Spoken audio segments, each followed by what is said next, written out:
Welcome to the Google Advanced session, and I apologize we don't have a live presenter for you today, but some last minute changes and illnesses have caused us to be a little bit short on presenters, and your session has been one of those that's been affected, so I apologize for that, but I do appreciate the 2 to 3 support people that are in your session, and they'll be able to help you once you go to your individual work time, guided work time, but the main presenter wasn't able to be here for today. So what I'm going to do is give you a quick screencast of all the activities that we had planned for you to see, and the best method is for you just to see them and then get your hands dirty and be frustrated a little bit on how to do things, and then it'll last in your long-term memory once you've tried it yourself. We'll start with Flubaroo, which is a Google Forms script, which you don't have to write the scripts, it's just something that someone else has written, and you can utilize it for a form that you create. So those are under Documents. And in those documents, I'm going to just create a form.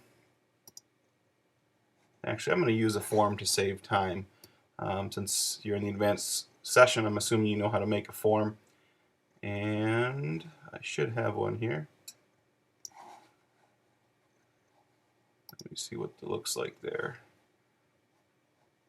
We'll use the Flubaroo quiz one, since that's what we're doing anyway. So I set up this as a test one a few weeks ago.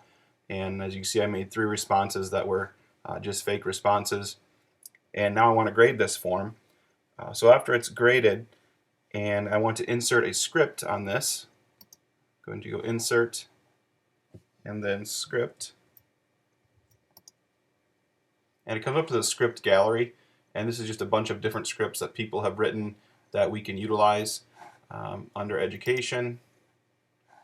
And then if I scroll way down, Flubaroo is one of the options, and I'm going to go ahead and install that one. It does take a little bit of time because it is one of the bigger ones, but actually once you install it, it should be in your scripts for you to use on any of your forms that you set up for quizzes.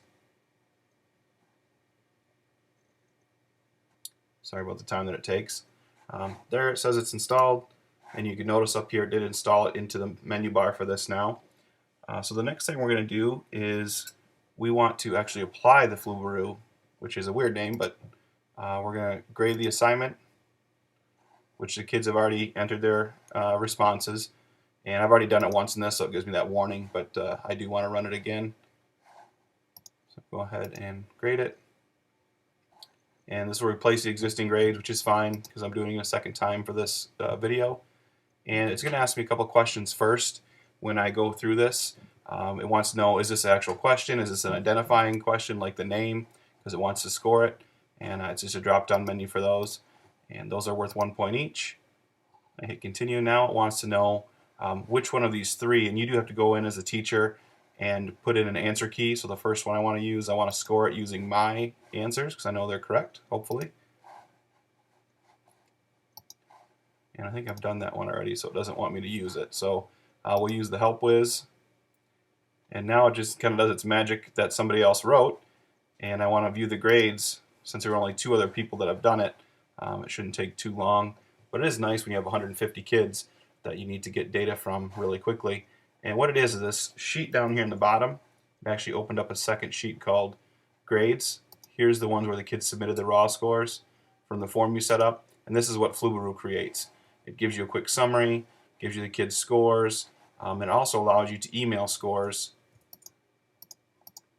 up here as one of your options too to the kids. So Flubaroo, just kind of mess with it, see how it works for you. I think it's a great addition to the Google Forms for formative assessments. Next we're going to look at is Google Calendar. So I'm going to get out of here, and up in the top bar, as many of you know, Google Calendar is an option right next to Mail.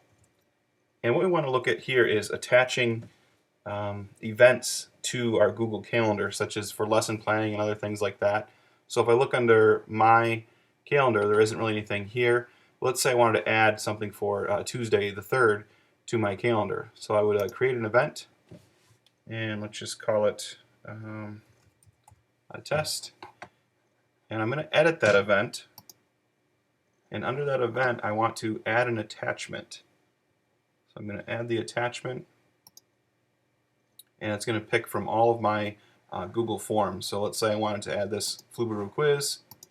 It's now going to associate it right here with my Google Calendar. So one of the nice things is there is a session on lesson planning with this for the Gmail session, is if I now go to this, I can get to this quiz really easily without having to go to my documents as well.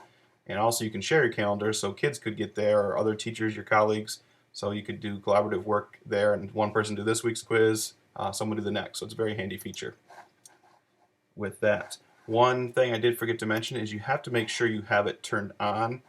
Mine are already turned on, so they're there. But in the help sheet that will be accompanying you today in your work time, there's a worksheet that's being handed out under your calendar settings.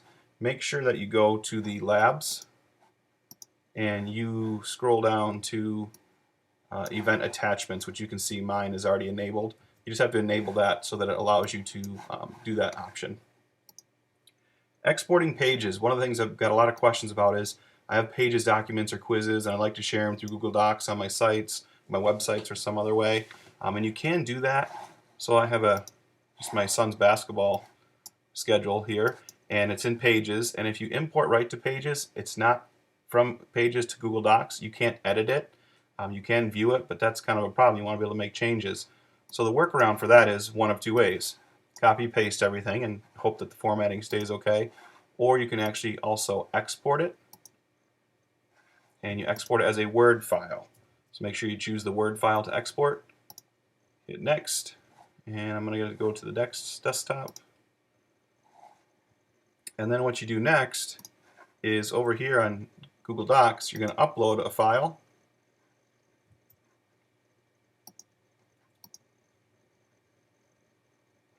And you're just going to select that file that you just had created.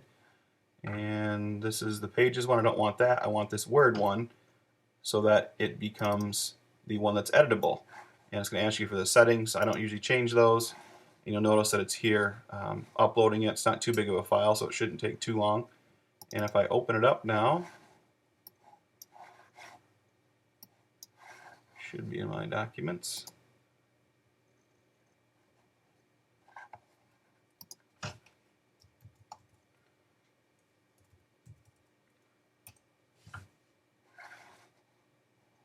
Oh, I'm sorry, I noticed that it's still finishing over here. It doesn't say uploaded quite yet. Let's go back to my home. Taking a little bit of time to convert.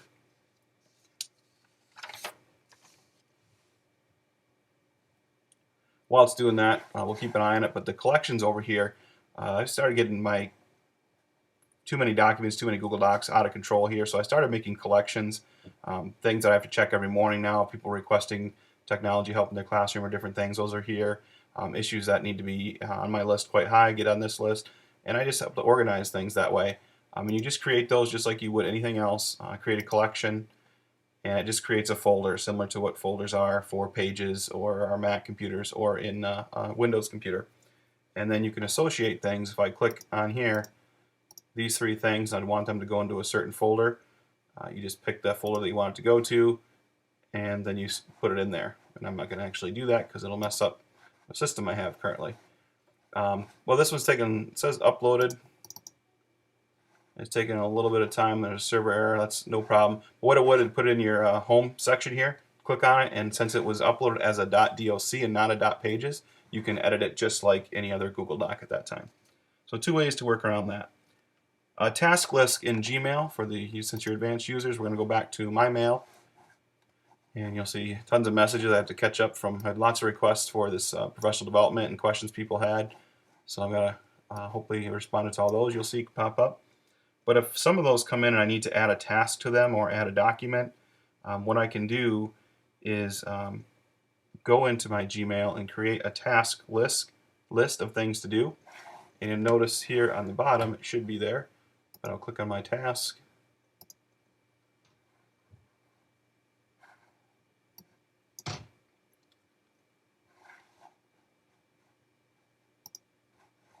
And those just aren't popping up for me today.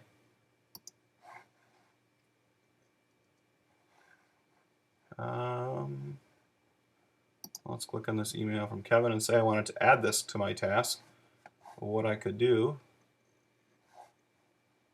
and we're having some technology problems, which I'm sure you guys have had before too, so get used to those. And there they are. There's my task. Just had to be patient.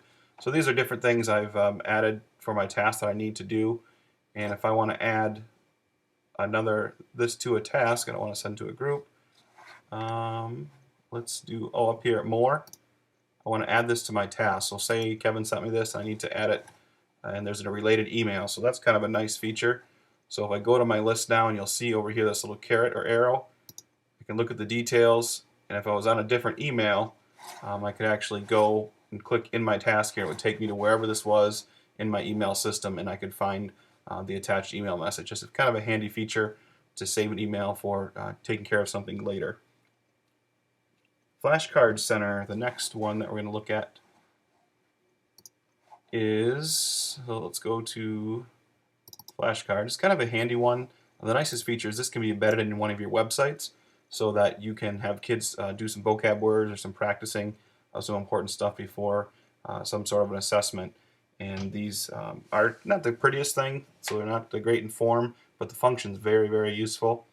And again, I apologize for my slow home computer here.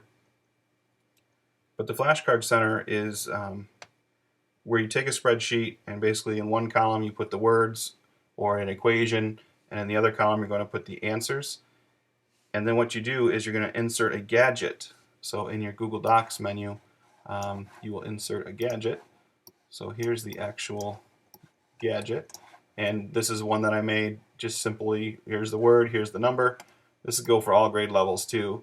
I obviously did like a kindergarten one or a first grade one.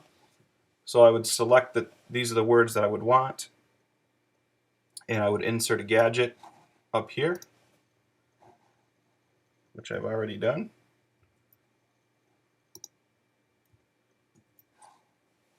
And if I just scroll down here, there is an education one, but I can tell the gadget one. So I'd want to use this flashcard gadget. I would add it to the spreadsheet on those items, and it tells me that I want to add it to these items here. I apply it and close, and since it's already done, it is going to assume that it's done. So what happens then is they want to use the gadget, and you obviously would want to hide it over the answers. And let's see if I can reset it here. Basically, this is one. Click on the answer, and the kids can do a self-check assessment. But kind of boring here just in the spreadsheet. But the nice thing that you could do is if you went to File, and then you wanted to publish it to the web, and then you choose the HTML to embed on a page. There it is. So you select this one, HTML to embed in a page. You select this, and one way to check is it says iframe right here. That lets you know you have the right data. And I just Apple C or copy that, and then I'm going to close that. And you go to your web page, and whatever browser or whatever website you use, you just insert that as HTML text, and this comes up in your website now. It's exact gadget that you created for the kids to study at home. Parents like that one as well, to see that you have something for them to study when they ask you. The last one is SlideRocket. I'm not going to do a whole lot on this one because you're probably bored of watching the screen and listening to my voice. Basically, it's like Keynote. It's much better than Google Presentations. It was just turned on with a request from some teachers, and it works just as a good presentation thing. But the nice thing is it's not Windows-based or Mac-based. You can use it over just like Google Docs on any system. And I'm not going to recover that. The thing I recommend with this, it's going to offer you here a 5-minute interactive tour. After I get done here, this is the last thing we're going to talk about today. Go ahead and give that a try.